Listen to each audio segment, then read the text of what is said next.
The first thing that any child does when they come out of the womb is to let out a huge cry. Pretty much every baby that is born cries because of the trauma of birth, because of the lights and the noises, suddenly a new environment. So you think about that incredible change that happens from being in the warmth, comfort of the womb to suddenly being in this crazy world. And the child also cries because the lungs are filled with fluid. And it's a good sign when a child cries because it means that the child has now air going into their lungs for the very first time. That they're receiving that gift from God, oxygen, which is what we need in order to live. When a baby is born, the baby might cry, but everyone around them is very happy. Just think if you're a parent, a grandparent, an aunt, an uncle, new life is beautiful. There's hopes, there's dreams, there's expectations. There's an incredible innocence, and it represents every baby a new start. It's like hope for the world. It's quite different at the moment and the time of our death, because when we die, it is we, the person, who are happy, but everyone around is very sad. The person is happy because they're going to salvation. With the prayers of people, with the mercy of God, they stand on the threshold of heaven, and everything that was desired suddenly comes true. But it's sad for the people who are left behind because they wonder, wow, life is going to be different. But in absence, there is always new presence. Today, as we celebrate John the Baptist, we see his life as a birth of a new age. John serves as a bridge between the Old Testament prophets and then also with the New Testament, the Messiah. And his birth was heralded. His birth was something that was celebrated. It was celebrated because his parents were of an older age, thought it would be impossible to have a child at that point, but Zechariah and Elizabeth did. The father was silenced. Very strange circumstances that happened in many of these nativity stories, many of these birthing stories during this time period of the Bible. So we hear that Zechariah was silenced until the child was born and the proper name was given him, a name that meant nothing to the people, to the family. They probably thought they would call him Zechariah, and he was of a priestly class. He came from a really good, holy, prayerful family.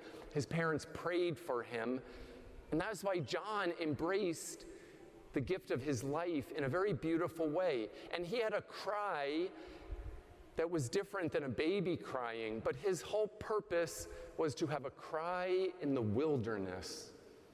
He was the voice of one crying in the wilderness. And he did it in a very unique way. You could say that John was somewhat of a rogue, but God had a purpose for him. God gave him a mission, and it was twofold. First and foremost, John was called to preach repentance. He knew that the Messiah was coming. It was John who leapt in the womb for joy when he met Jesus, when Mary and Elizabeth met. And the two babies communicated and kind of had that sense of, wow, something special is going on here. And so for John, he realized that from that young age, so he prepared the way for the Messiah. That was his purpose. And what he realized was that people needed to shed and let go of their garbage in order to be able to receive Christ with a pure heart, with a heart that was filled with anticipation. John was humble, and he pointed the way always to Christ. That is his second mission, was to point the way to Christ. So in any situation, John had popularity, John had followers, John had disciples, but John also realized that he was not the one, that the one was still yet to come, and that was Jesus, and he wasn't even worthy to carry his sandals, to untie the strap on his sandals. Now, John could have been all about him, but he didn't. He said, no, you need to look to Jesus. You need to look for the Messiah. You need to look to the one who's going to bring you true salvation. I'll help you with that by baptizing, but you need to go and follow him. So we honor John the Baptist because John knew what his purpose was. He knew what his mission was, and he knew where his identity came from. John realized that it was not all about him, but it was God who was working through him as an instrument. And that's a great message for each one of us, because sometimes we always want to do what we want to do, but what does God want for us? I know many people who struggle with wondering who they are. Why were they called into existence? Kind of big questions. You can't really answer them. Especially young people wonder, well, what's my life going to do? Where am I going to go? What should I do with my life? How should I live my life?